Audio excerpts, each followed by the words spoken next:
सिंधुताई सपकाळ दुरून आली आहे. भोसल्यांची सून, साधवांची कन्या, भोसल्यांची. ओळखलं नाही? मी फुलेंची पण झालेला आहे. म्हणजे आजचं जर आपण म्हटलं की महिला दिन आहे, म्हणून हे महिलाच्या मनातलं एक मनोगत आहे ते ही कवितेच्या स्वरूपात मांडते. ती मला म्हणते की एकदा मी होऊन बघ. ती मला म्हणते की एकदा मी होऊन बघ, तुला कळेल दुसऱ्यांसाठी जगण्यातली गंमत काय, एकाच जन्मी या बाई असण्याची किंमत काय. सगळ्यांना चांगली डिश देऊन मी कोथिंबीर चिरलेलीच डिश घेते. सगळ्यांना चांगली डिश देऊन मी कोथिंबीर चिरलेलीच डिश घेते. जेवणानंतर घासायची एक डिश कमी करते. जेवणानंतर घासायची एक डिश कमी करते. तुमचे पाहुणे येणार म्हणून, ऐकताय ना सगळे, तुमचे पाहुणे येणार म्हणून ऑफिसला सुट्टी टाकते. तुमचे पाहुणे येणार म्हणून ऑफिसला सुट्टी टाकते. ऑफिसची कामे तरीही सांभाळून तारेवरची कसरत करते. सगळे झोपल्यानंतर कळते थोडे दुखतायत आता पाय, तुला कळेल दुसऱ्यांसाठी जगण्यातली गंमत काय, एकाच जन्मी या बाई असण्याची किंमत काय. घरची सीमा असूनही मी सीमेवरती लढते. घरची सीमा असूनही मी सीमेवरती लढते. अंगणात रमणारी मी नंतर अवकाशात भिडते. अंगणात रमणारी मी नंतर अवकाशात भिडते. मी एव्हरेस्ट सर करते. मी एव्हरेस्ट सर करते. मी लेक्चर कित्येक देते. मी एव्हरेस्ट सर करते. मी लेक्चर कित्येक देते. मी थिरकते. मी बावरते. मी थिरकते. मी बावरते. मी गाते. मी नाचते. हे सगळं मी एकटीच करत असते. मीच जन्म देणारी, मीच जन्माला पुरणारी. मीच जन्म देणारी, मीच जन्माला पुरणारी. जन्मानंतरही मीच ती उरणारी. मी सृष्टी वापणारी, मी सृष्टी वापणारी आणि मीच ती उरणारी. मी असल्याने तू आहेस. मी असल्याने तू आहेस. तू म्हणजे समाज. मी असल्याने तू आहेस तरी जगताना तुझे नियम आहेत. मी असल्याने तू आहेस तरी जगताना तुझे नियम आहेत. मी जे करायचे नाही त्याची यादी तू केलीस. मी जे करायचे नाही त्याची यादी तू केलीस. आई बहीण बायको मैत्रीण डोळ्यासमोर का नाही आणलीस. आई बहीण बायको मैत्रीण डोळ्यासमोर का नाही आणलीस. वेगळे काहीच नसते. वेगळे काहीच नसते, फक्त दिसतो वेगळेच. वेगळे काहीच नसते, फक्त दिसतो वेगळेच. तरीही आमच्या बाबतीत तुमचे विचार मात्र वेगळे. तरीही आमच्या बाबतीत तुमचे विचार मात्र वेगळेच. निसर्गाने ठेवलाय तेवढाच फरक फक्त राहू द्या, हा एक मेसेज आहे.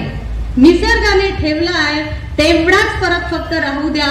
बाकी सर्व बाबतीत खांद्याला खांदा भिडू द्या. आणि बाकी सर्व बाबतीत खांद्याला खांदा भिडू द्या. हे विचार आजचे आहेत. हे विचार आजचे आहेत. पण असाच विचार काही महिलांनी शेकडो वर्षापूर्वी केला आणि स्त्री जन्माला एक नवीन वळण दिलं. आणि आज आपल्या महिला दिन कार्यक्रमात आपण त्यांना एक मानवंदना देणार आहे. हा विचार करून त्यांनी कसा समाज घडवला. तर परत एकदा तुम्हाला सगळ्यांना विनंती आहे की फर्स्ट टाइम काही जणी या स्टेजवर येणार आहेत, त्यांच्या सुप्त गुणांना वाव देणार आहात. तर आपण ॲज अ महिला वर्ग म्हणून त्यांना खूप खूप प्रोत्साहन द्यायचंय आणि कुठेही टाळ्या कमी पडू द्यायच्या नाहीये. तर आपण आपल्या कार्यक्रमाची सुरुवात करूया. दॅट इज वेशभूषा सादरीकरण. कर्तृत्ववान महिलांना आपली सलामी. नमस्कार मंडळी. नमस्कार नमस्कार. ओळखलं का हो मला? ओळखलं नाही? मी फुलेंची. हो, आता ओळखलं असेल. सावित्रीबाई फुले. विचार केला बरेच दिवस झाले मंदिरात नाही गेली, म्हणून आज जावं आणि जगमातेचा आशीर्वाद घ्यावा. पण इथे आली आणि पाहिलं इतका महिला. तेव्हा बघितलं सामेदी समाजाच्या महिला दिन साजरा करतायत. तेव्हा विचार केला की तुमच्याशी येऊन 2 शब्द बोलावेत. आणि महिला दिन साजरा होतोय आणि मी नाही आली, सावित्रीबाई नाही आली, असं होईल का? नाही ना. म्हणूनच विचार केला तुमच्याशी 2 शब्द बोलावं. विचार केला माझे 2 भावना, माझे विचार तुम्हाला सांग. सांगाव्यात. तर एवढंच सांगावं वाटते की किती वर्षांचा त्रास, शेण, माती सहन केली, तेव्हा आज तुम्ही शिकतात, मोठे होतात, ते बघून फार आनंद होतो. एवढंच सांगावं असं वाटते, माळी समाजात जन्मली सावित्रीबाई, माळी समाजात जन्मली सावित्रीबाई, अशी सावित्री ब्राह्मण समाजात होईल का? नाही जर जन्मली ती सावित्री आज, नाही जर जन्मली ती सावित्री आज, तर या समाजाचा उद्धार होईल का? म्हणूनच म्हणते शिक्षित होऊन स्वतंत्र बना, म्हणूनच म्हणते शिक्षित होऊन स्वतंत्र बना, आभाळा इतके संकल्प करा, सावित्रीबाईचा संकल्प जगा, सावित्रीबाईचा संकल्प जगा. धन्यवाद.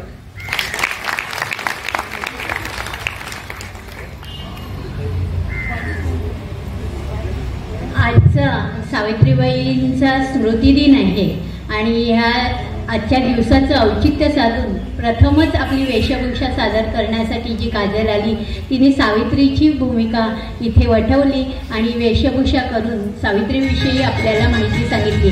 सगळ्यांना माहिती आहे आज या सगळ्या शिकलेल्या महिला आज इथपर्यंत येऊन पोचल्या आहेत, याची प्रेरणा आपण सावित्रीबाई फुलेंकडनं घेतली आहे. सावित्रीबाई फुले ह्या पहिल्या शिक्षिका, पहिल्या मुख्याध्यापिका आणि पहिली शिकलेली जिने आपल्या पतीकडनं शिक्षण घेतलं. महात्मा ज्योतिराव फुले यांनी पुण्यातील भिडे यांच्या वाड्यामध्ये प्रथम महिलांसाठी, मुलींसाठी शाळा काढली आणि त्या शाळेत शिकवायला कोणीतरी शिक्षिका पाहिजे, मुलींना शिकवायला शिक्षिका पाहिजे आणि त्या कुठून आणणार? म्हणून महात्मा ज्योतिराव फुलेंनी आपली पत्नी सावित्रीबाई फुले यांना शिकवलं आणि त्या शिक्षिका म्हणून प्रथम तिथे झाल्या. 6 मुलींपासून सुरू केलेली शाळा आज सर्व मुलींना आदर्श शिक्षिका आणि आदर्श मुख्याध्यापिका आपल्या पुढे आहे आणि आजचा त्यांच्या स्मृतिदिनानिमित्त आपण त्यांना अभिवादन करूया, त्यांचं स्मरण करूया आणि आजचा पुढील कार्यक्रम पुढे आपण सादर करूया. धन्यवाद. आवडला ना की सावित्रीबाई फुलेंचा पोशाख घेऊन त्यांचे विचार आपल्याला काजलनी पोहोचवले आहेत. आता पुढच्या आपल्या 2 मैत्रिणी येणार आहेत, त्यांना तुम्ही ओळखायचं आहे की त्या काय बनल्या आहेत आणि त्यांचा काय की मेसेज आहे. तर आपण आमंत्रित करत आहोत स्नेहल आणि ममता. स्नेहल देशमुख. मी जिजामाता म्हणजेच मातोश्री यांचं भूमिका सादर करीत आहे. जाधवांची कन्या भोसल्यांची सून, जाधवांची कन्या भोसल्यांची सून, जाधवांची कन्या भोसल्यांची सून, शिवबाची माता भागे कोणते अजून. हिंदवी स्वराज्याचा पताका अभिमानाने डोले, हिंदवी स्वराज्याचा पताका अभिमानाने डोल. लक्ष ठेवून ऐका, मी जिजाऊ बोलते, मी जिजाऊ बोलते. नमस्कार, मी ममता नाईक. मी येसूबाई म्हणजेच मातोश्री यांची मी नातसून, शिवछत्रपती महाराज यांची मी सूनबाई, शिवछत्रपती महाराज यांची मी सूनबाई, शिवछत्रपती संभाजी महाराज यांची धर्मपत्नी महाराणी आणि आऊसाहेब यांची मी नातसून. मी येसूबाई. आम्ही नेहमी शोभाना ही शिकवण दिली, नेहमी स्त्रियांचा आदर करा. अंगणातील तुळस, गोठ्यातील गाय, घरातील माय यांचा नेहमी आदर करा. मातोश्री नमस्कार करते. यशस्वी भव. अहो या परिस्थितीतही तुम्ही तलवार हाती घेण्यास मागे पुढे पाहिलत नाही. परिस्थिती तशी आहे मातोश्री. परंतु तुम्ही दुसऱ्या सरदारांना आघाडी पाठवा, हे तुम्ही करू शकता. कुलमुक्त आहात तुम्ही. औरंगजेब बुरानपुण्यात आल्यानंतर त्यांनी पाठवलेला हा पहिलाच सरदार आहे, हसन अली खान. त्याला धूळ चारून औरंगजेबास तिथेच अपशगुन करायचे आहे आणि म्हणून आम्ही जाणार आहोत. परंतु मातोश्री, तुमचा आमच्यावर विश्वास नाही का आमच्या युद्ध कौशल्यावर? अहो आम्हाला तुमच्यावर आणि तुमच्या युद्ध कौशल्यावर विश्वास आहे आणि महाराजांनाही होता. जर का तुम्ही गड सोडून गेलात तर गडावर कोण?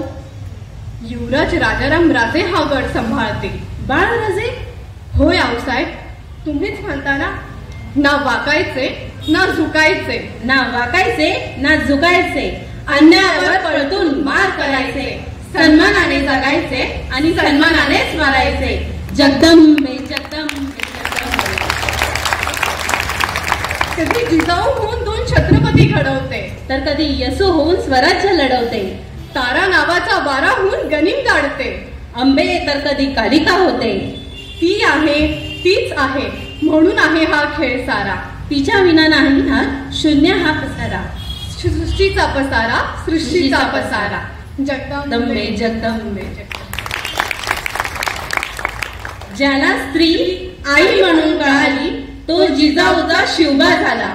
ज्याला स्त्री बहीण म्हणून कळाली तो मुक्ताईचा ज्ञानेश्वर झाला.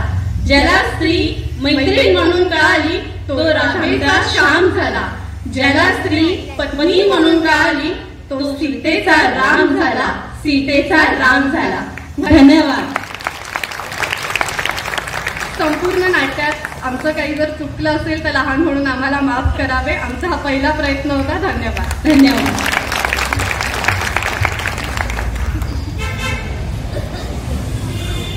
अभिनंदन अभिनंदन त्रिवार अभिनंदन.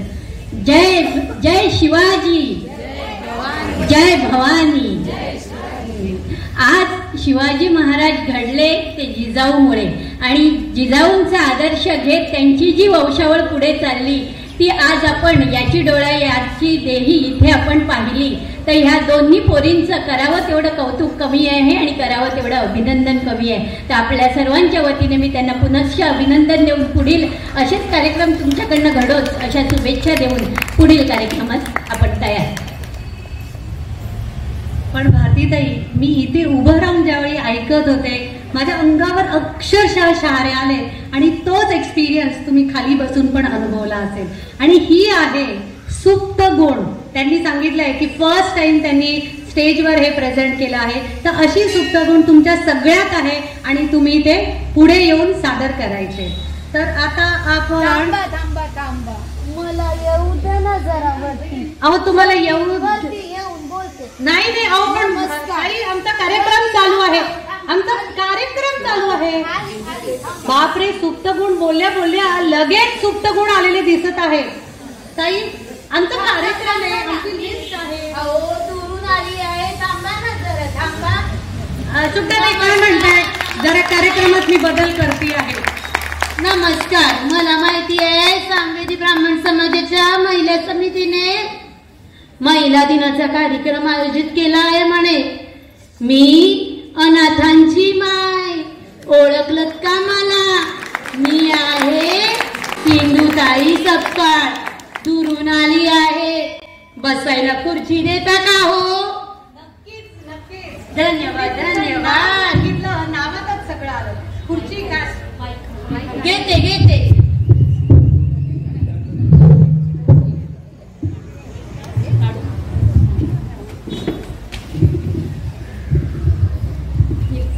अहो मी फार दुरून आली आहे. अनाथांची माय आहे ना, घरी जायची घाई आहे. हजारो पोरं आहेत मला. बरोबर ऐकलं, हजारो पोरांची माय आहे मी. 100हून जास्त सुना, 100हून जास्त जावई आहेत माझे. बरोबर ऐकलं तुम्ही, अनाथांची माय आहे ना मी. अहो माझं शिक्षण मराठी माध्यमातून 4थी पर्यंतच झालं. काय करणार, आईने बालविवाह करून दिला. प्रत्येक गोष्ट नशिबानेच होते. आईने प्रेम दिलं नाही म्हणून मी अनाथांची माय होऊ शकली. बाबा जिवंत असते, मोलमजुरी केली असती आणि मला वाढवलं असतं, पण मग मी अनाथांची माय होऊ शकली नसती. मी शिकली 4थी पर्यंतच. वाचनाची मला आवड होती, पण घरी वाचून काही देत नव्हते. माझ्या नवऱ्यानं माझ्यावरती संशय घेतला आणि मला घराबाहेर काढलं. पोटुशी होती हो मी. माझं बाळणपण गाईच्या गोठ्यात झालं. मी घाबरली नाही, कारण मला पुढे भविष्य दिसत होतं.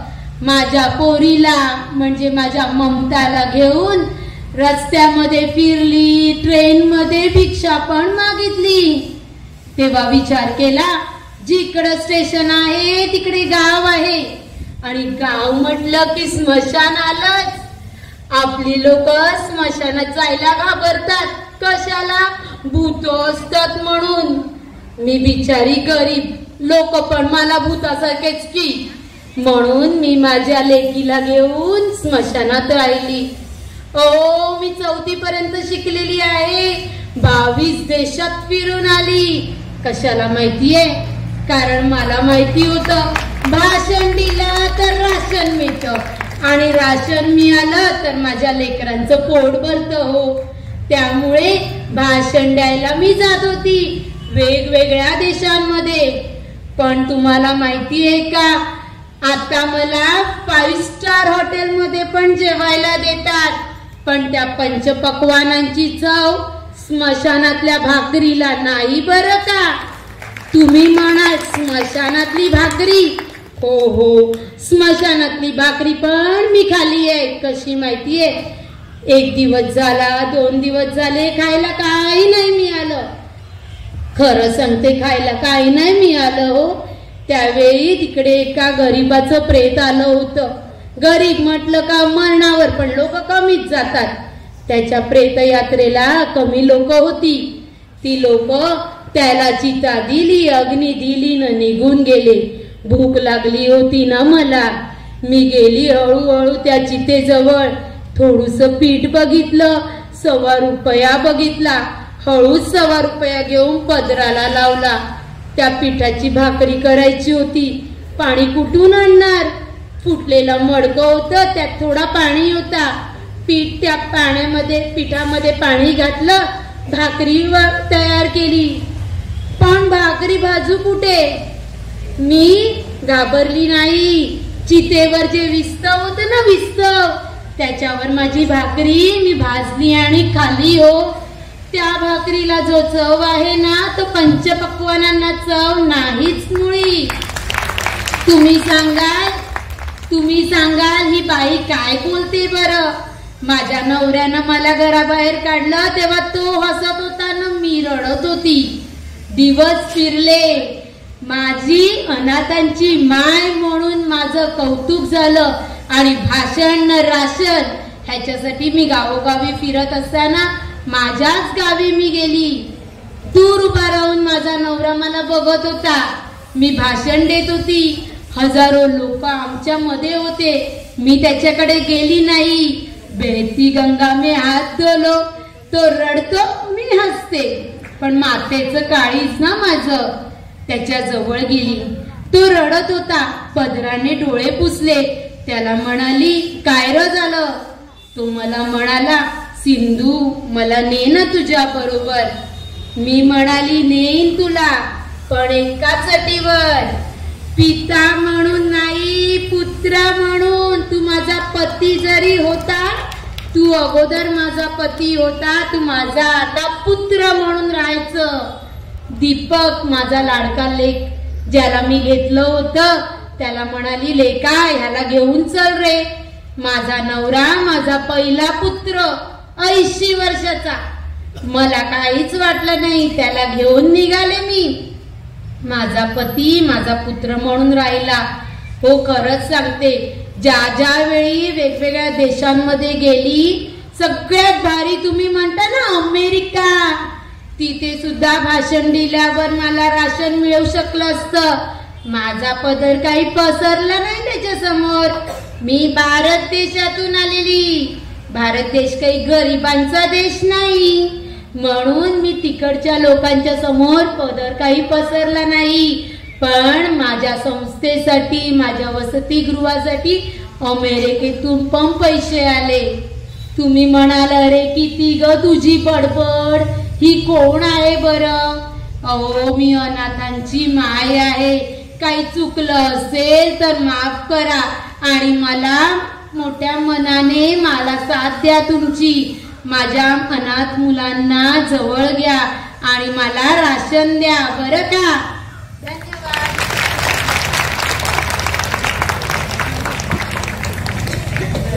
वा वा वा, काय अश्विनीनी सिंधुताई सकपाळ एकदम सादर केलेली आहे. अगदी सिंधुताई सकपाळांचं पूर्ण चरित्रच इथे आपल्याला ऐकायला मिळालेलं आहे. महाराष्ट्र का श्रेष्ठ आहे आता कळलं आपल्याला.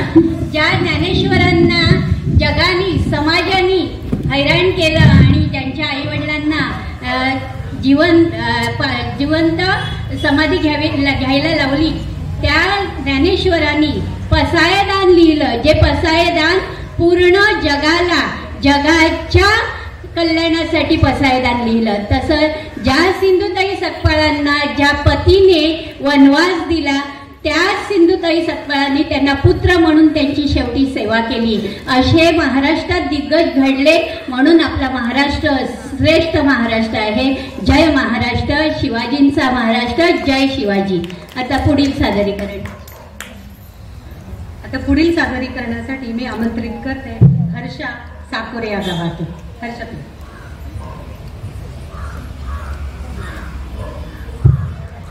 नमस्कार. ओळखलं का मला? भारतातील पहिली स्त्री. तुम्हाला प्रश्न पडला असेल ना की मी आज का आली आहे. तुम्हा सर्वांना माझी कहाणी माहिती आहे, तरी सुद्धा मी आज तुमच्या समोर ती पुनश्च मांडायला आली. असं म्हणतात की परिसराचा स्पर्श झाल्याने लोखंडाचं सोनं होतं. हे कितपत खरं आहे हे मला नाही माहित, पण मला एवढं माहिती आहे की आमच्या ह्यांच्यामुळे माझ्या आयुष्याचं सोनं झालं. माझ्या माहेरी मुलींना शिकण्यासाठी मनाईच होती, कारण रूढी परंपरांनाच धरून चालणारं कुटुंब होतं माझं. मुलींना शिकवणं हे त्या काळी पाप मानलं जायचं. माझ्या आईला तर शिक्षणाचं महत्वच नव्हतं. ती म्हणायची, अभ्यास म्हणजे काय करतेस ग तू? त्यासाठी ती माझ्या मागे कायम रागराग करायची. एकदा तर माझ्या आईने जळक्या लाकडाने दिलेल्या माराने झालेल्या जखमा माझ्या पतीच्या निदर्शनास आल्या आणि ते म्हणाले की इथे राहून तुझा अभ्यास काय होणार नाही. या विचारांनी त्यांनी आपली बदली अलिबाग येथे करून घेतली. आमच्या काळात बाईने चूल आणि मूल एवढंच करायचं असं तिला घोटून सांगितलं जायचं. पण या काळात या जगात अशाही काही व्यक्ती आहेत की ज्यांना काळाच्या पुढचा जगाचा विचार करण्याची देणगी लाभलेली आहे. असे काही माणसं आहेत. योगायोगाने माझा विवाह अशाच एका चमत्कारिक माणसाशी झाला, ज्याचं नाव गोपाळ जोशी. आज पहिल्यांदाच त्यांचं नाव घेते मी. खरं तर मला पहिल्या भेटीतच जाणवलं होतं की हा माणूस हा काहीतरी वेगळा आहे. यांना मला शिकवायचं होतं. इतर पत्नीने स्वयंपाक केला नाही तर मारहाण करीत असत. या उलट माझे पती मी जर अभ्यास केला नाही तर मला मारहाण करायचं होतं, कारण त्यांना वाटायचं की माझ्या पत्नीने वैद्यकीय शिक्षण घेऊन डॉक्टर झाले पाहिजे असा त्यांचा आग्रह होता. हट्टी, तिरसट, मनाचा थांगपत्ता न लागणारे असे माझे हे. स्त्रियांच्या बाबतीत यांच्या मनात कायमच तळमळ असायची. मी शिकले, सवरले, डॉक्टर झाले ते यांच्यामुळेच. डॉक्टर होण्याचा निर्णय माझा होता, तरी सुद्धा तो निर्णय घेण्या इतकी बुद्धिमत्ता, विद्वत्ता मला यांनीच दिली. मला शिक्षण घेताना अडचणी यायला नकोत म्हणून वेळ प्रसंगी ख्रिस्ती धर्माचा सुद्धा स्वीकार करण्यास यांनी पुढाकार घेतला. तो निर्णय मला मान्य नव्हताच, कारण मला माझ्याच धर्मात राहून शिक्षण घ्यायचं होतं. आता थोडा हट्टीपणा मी यांच्याकडूनच शिकले होते. मी परदेशात गेले, रात्रंदिवस अभ्यास केला. खरं तर परदेशाचं तापमान मला सहन नाही झालं, त्यामुळे मी थोडी अभ्यासासाठी मागे पुढे करू लागली. पण मी माझ्या पतींचे पत्र वाचले की मला उर्मी यायची आणि मी पुन्हा अभ्यासाला लागायचे. अथक परिश्रमानंतर मी डॉक्टर झाले कारण त्यांनी मला शिकवलं. मी डॉक्टर झाले कारण माझ्या पतींनी मला तिथपर्यंत जाण्यासाठी अभ्यास करण्याचं धैर्य दिलं. माझ्या पतीमुळे मी शिकू शकली. माझ्या पतीमुळे मी डॉक्टर होऊ शकले. माझ्या आयुष्यात माझे पती गोपाळराव होते. तुमच्या आयुष्यात देखील गोपाळराव आहेत ना? हे बघा, पती जर प्रोत्साहन देणारा असेल तर पत्नी लग्नानंतर सुद्धा डॉक्टर होऊ शकते.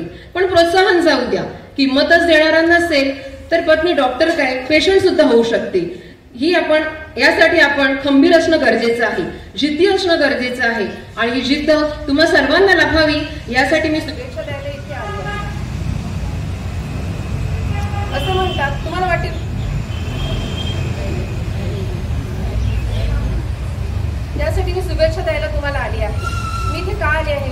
कारण आपण नेहमी म्हणतो की यशस्वी पुरुषाच्या मागे एक स्त्री असते, पण आपण हे देखील लक्षात घ्यायला हवे की प्रत्येक यशस्वी स्त्रीच्या मागे देखील पुरुष असतो. मग तो पुरुष वडील, भाऊ, पती, सासरे कुणीही असू शकतो. मुलींनो, त्यासाठी मी सांगते की मोठे व्हा, खंबीर व्हा, स्वावलंबी बना आणि स्वतःच्या पायावर उभे राहा. हीच माझी अपेक्षा आहे. मला हेच सांगायचं आहे तुम्हाला की तुम्ही इथे सर्व जमले आहेत, तर हीच प्रतिज्ञा करा की कितीही त्रास झाला तरी चालेल, पण मी शिक्षण घेईनच आणि जीवनात यशस्वी होईनच. धन्यवाद. जय हिंद.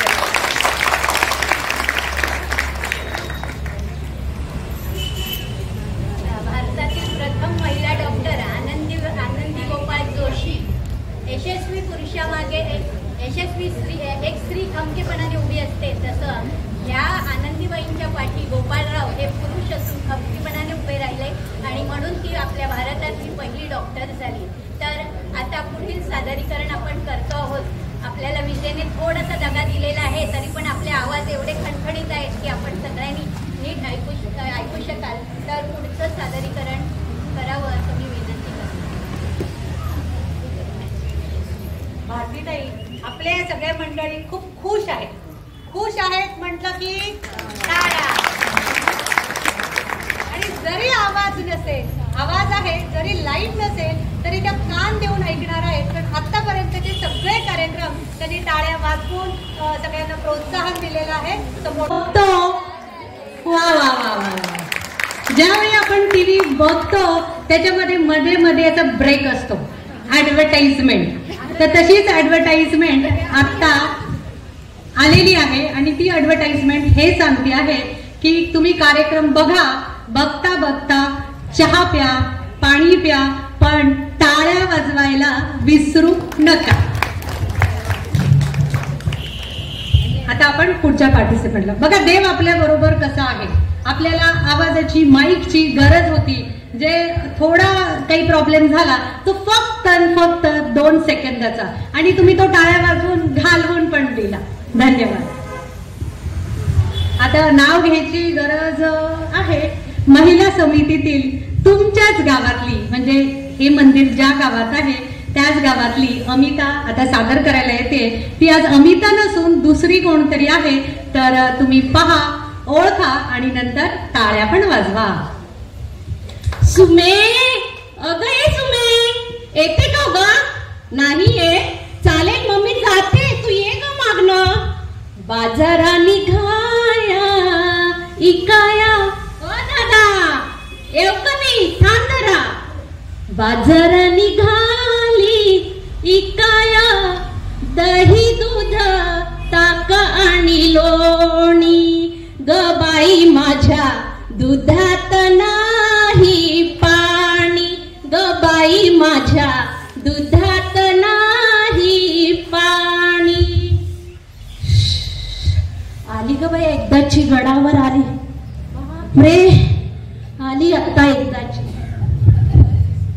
ओ दादा, या की, दूध घ्या की. ओ ताई, ये की.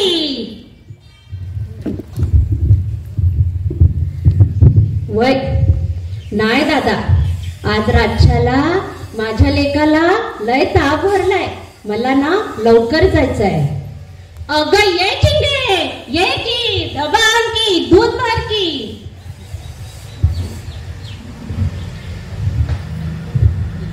अगं जा की, सावकाश जा. हा, सावकाश जा की.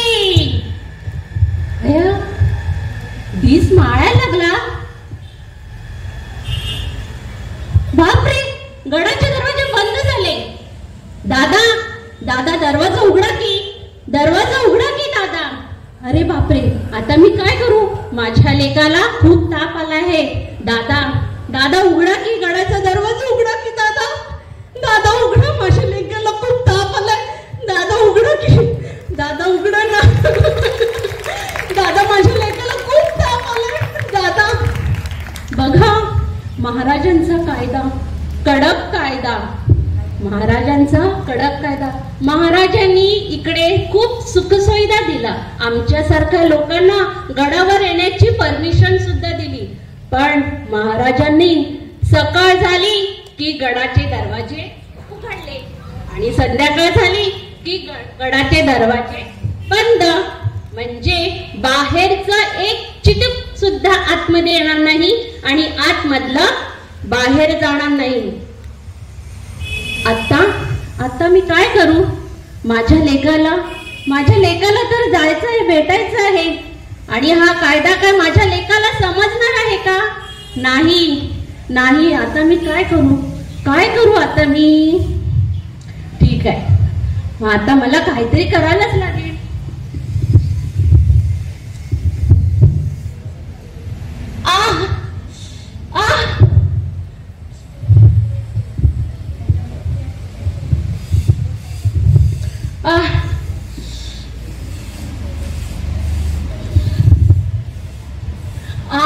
उसाची खाली मी आली, आता मी माझी जाते माझ्या घरला.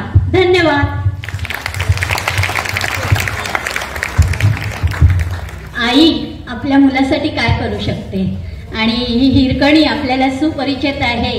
ही माता आपल्या मुलासाठी रायगडाचा जो एकदम कठीण कडा जो असतो त्या कड्यावरनं उतरून आली. कशासाठी? तर आपल्या मुलासाठी. तर ही आई जगात कोणत्याही गोष्टी कुठेच मागे नाही आहे. आई मातृत्वाचा हा विजय आहे.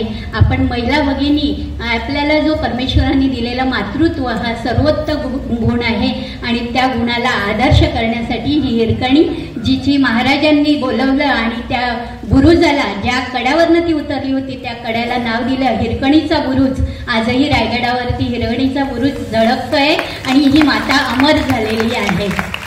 पुढील कार्यक्रम. खूप छान. तुम्ही बघितलं, पहिले 2 परफॉर्मन्सनी अंगावर रोमांच आणलं, आणि आता अमिताने अक्षरशः आपल्या सगळ्यांच्या डोळ्यात पाणी आणलं. हे बोलतात की आपल्यातले सुप्त गुण जे आहेत ते आपल्याला सादर करायचे. आता पुढचा कलाकार जो येत आहे तो कोण आहे? प्रत्येकाची एंट्री खूप भारी आहे, आणि मला न सांगता ती एंट्री आहे, तर आता मला शोधावं लागेल पुढच्या महिला ज्या आहेत त्या कोण आहेत. पण मी माईक इथेच ठेवते, बघूया.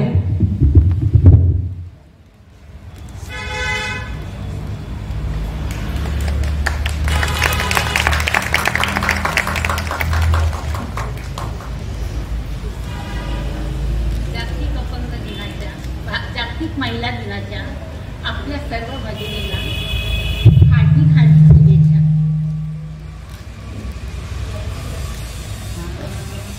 मोगरा फुलला, मोगरा फुलला, मोगरा फुलला, मोगरा फुलला, फुले वेचता बरू कळी आसियाला, मोगरा फुलला, मोगरा फुलला, मोगरा फुलला, मोगरा फुलला.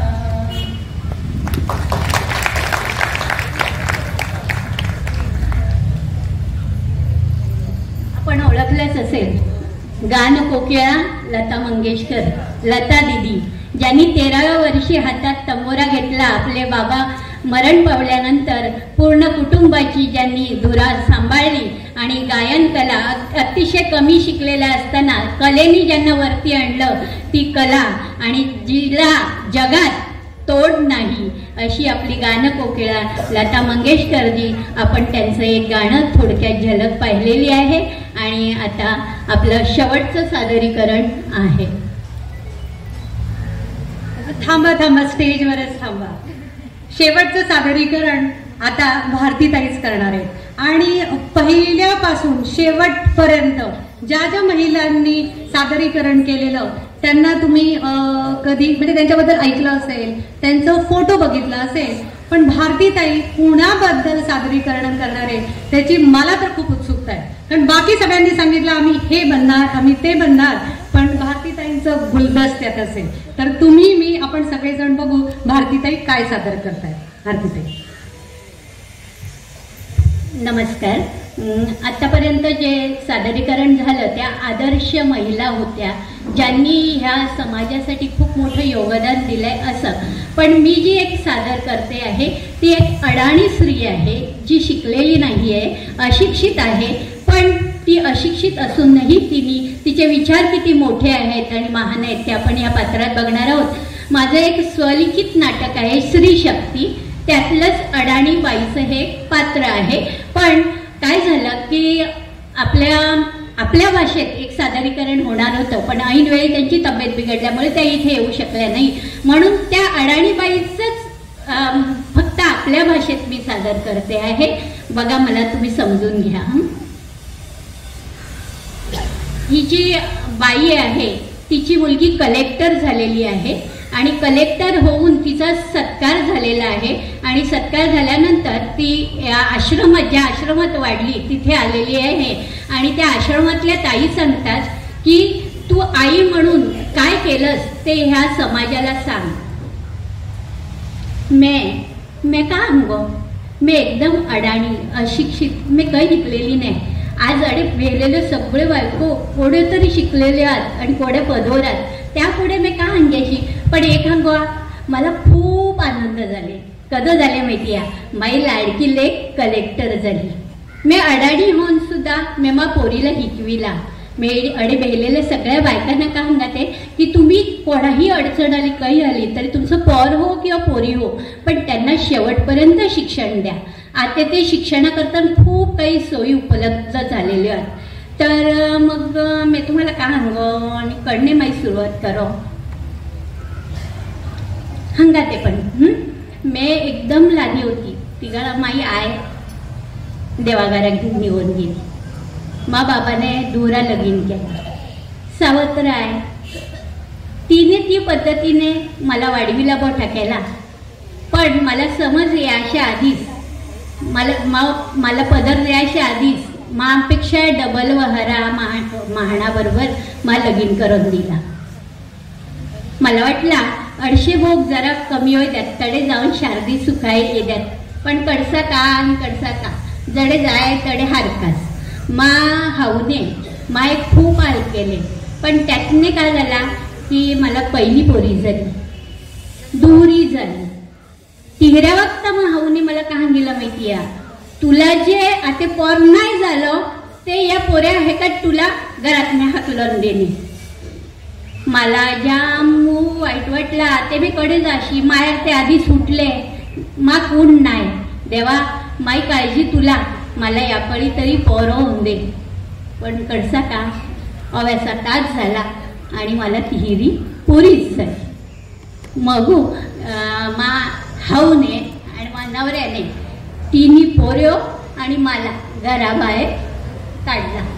मी रडली. छाती आपट तुटीला, पदर पसरविलं आणि हंगीला की मी या गोठ्यात राहणे, एका कोपऱ्यात राहणे, पण मला घराबाहेर काढू नका. या 3 पोऱ्या तुम्ही बघा. मी तुमची मोलमजुरी करणे, वाटाचा ओला चढणे, मी बाई बाळगीने, मी तुम्ही हंगी देता काम करणे, पण मला नका धाडो. पण काही उपयोग झाला नाही. दगडाला पाजर फुटलं नाही आणि तेही मला धाडला. मी वण फिरली, दारी फिरली. मला कुणी आसरो देते का, पण कुणीच मला जवळ केला नाही. फिरता फिरता बावखाल दिखला. मी अंगीला माईच घर आते. मी ठरविला की आता या 3 पोऱ्याला घेऊन या बावखाला जीव द्या असतो. आणि हा करता करता मला चक्कर येऊन पडली. पुढचं मला काहीच माहिती नाही. वेली वागण 3 दिवस झाले, पोटात पाणी नव्हतं आणि एक पोरे 3 का करो हा करून त्या विचारा मीने, त्या टेन्शन मीने मला चक्कर येऊन मी मूर्छित येऊन पडली. थोड्या वेळाने मला जाग आली. मी बघितले तो अडेकडे आली. मी का ठरविल तर बाई जीव द्या असन, माई बाई पोरेकडे गेले हो, पोरेकडे आहे त्यात. मी अडे तडे बघितले तर ही जी आश्रमाई ताई आहे ना, ही जी विजयाताई आहे, इनेच मला तडने टुपन आणला, अडे ठोयला. मला अंगीला यो तू पोऱ्यात ये आश्रम आहे, तू का स्टोरी आहे ती आम्हाला सगळी हांग. मग मी त्यांना हंगिली. मग हंगाते तू या आश्रमात रेदा गा, अडेच मोलमजुरी करून खासा गा आणि पोऱ्यांना शिकवे असा. ती म्हणते देवासारखी तुम्हाला भेटली मी आते मा पोऱ्यांना शिकविणे आणि अडेच रेने तू हंगे का त्या काम नाही करणे. आणि मग मी मा पोरे शाळेत गायलो गा आणि मी तडे कामाला लागली. पण ओ आश्रमाचं एवढा कारभार मस्त आहे ना. अडे गोठे व्याख्यान द्या जो येतात. आता आपण जे बघितलं ना थोडं सगळं व्याख्यान द्या करताना आमच्या आश्रमात आलते. सिंधुताई सकपाळ पण आलती आणि सिंधुताई सकपाळचा जाते तुम्ही गोष्ट ऐकली तरीच तिने जा केला प्रेतावरती अंगात नाही यार केली, भाकरी भाजिली आणि आपल्या पोरीला वाढविला आणि आपल्या पोरीला आश्रमात ठेवला आणि 2000 पोराईन कितीतरी गायीची आय झाली. ही तिका ती कष्ट मी बघिले, तिका मी बघिला. मग आपल्याला का अशक्य आहे. आणि मी त्या दिहापासून ठरविला मी मा पोऱ्यानं हिकव्याचा कोणाही झाला तरी हिकविने. आणि आज तेच प्रचिती म्हणजे आज माई पोरी कलेक्टर झाली, एक पोरी माई शिक्षिका झाली, एक पोरी माई नर्स झाली. मी हे सगळं हिकविलो आणि देशा सेवेकरता लायलो. तर पण मी तुम्हाला एक कळकळी विनंती सांगते की तुम्ही पोरांना सगळ्यांना हिकवा. कोणेही कष्ट पडले तरी हिकवा. जिच्या हाती पाळण्याची दोरी ती जगा उद्धरी. बायको कमी नाच, बाई अबला नाही, बाई सबला आहे. ती सीतेने अग्निपरीक्षा देऊन अग्निदिव्य करून आपलं चारित्र्य सिद्ध केला. आपण सीता, आपण हिरकणी आहोत जिने आपल्या पोराकरता नोड गड उतरून आली. आपण जिजामाते वंशज आहोत, ज्या जिजाईने शिवभाव घडविलो, ज्या द्रौपदीने वनवास भोगिलो. तर आपण आपल्याला सिद्ध करा, तो कमी पडायचा नाही. आपण कधीच कमी ना, आपण बायको खूप मोठ्या आहोत आणि अबला नाही सबला आहोत. नारी शक्ती आहोत, स्त्री शक्तीचा विजय असो. मी एवढा सांगते, या पलीकडे मला काही सांगता येत नाही. पण मा काही चुकला तर माकला हायदे ते पत्रात घ्या, मला माफ करा. धन्यवाद. शेवटचं जे सादरीकरण होतं त्याच्यामधनं एकच मेसेज जो आपल्याला घ्यायचा आहे की फक्त सिंधुताई सपकाळ, सावित्रीबाई फुले अशाच फक्त मोठ्या मोठ्या व्यक्ती आहेत असंही नाही. तुमच्यात माझ्यात काल पण तुम्ही जे काही काम केलं, एक मस्तपैकी भाजी केली, पटकन जाऊन ट्रेन पकडली, ऑफिस मधलं प्रोजेक्ट केलं, मुलांची 10वीची परीक्षा चालू आहे त्याचा अभ्यास केला, ते पण आपल्या आतच एक कर्तृत्व आहे. त्याच्यामुळं फक्त या ज्या सादरीकरण केलं त्या फक्त कर्तृत्ववान महिला नसून आपण सगळ्या जणी कर्तृत्ववान आहोत. तर आपल्या स्वतःसाठी एक जोरदार टाळ्या होऊन जातो. तर ते 9 जणींनी, आपण 9 दुर्गा म्हणतो, तर 9 जणींनी आपलं सादरीकरण केलं आहे. तर छोटासा त्यांचा एक आपण फोटो काढणार आहे आणि लास्ट राऊंड.